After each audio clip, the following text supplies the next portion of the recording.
മഞ്ചാടിയിലേക്ക് എല്ലാവർക്കും സ്വാഗതം. ഇത് മഞ്ചാടിയുടെ രണ്ടാമത്തെ ലക്കമാണ്.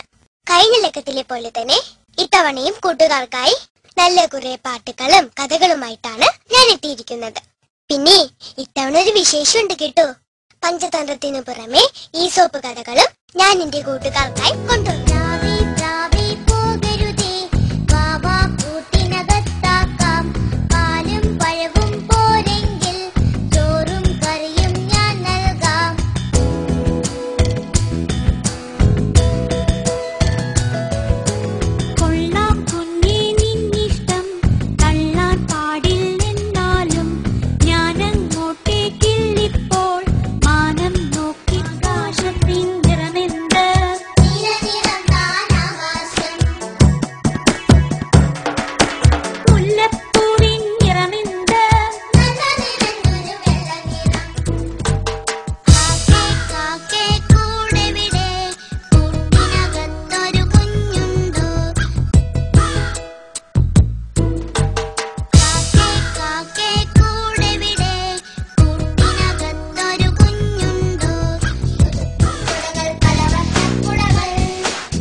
Gonna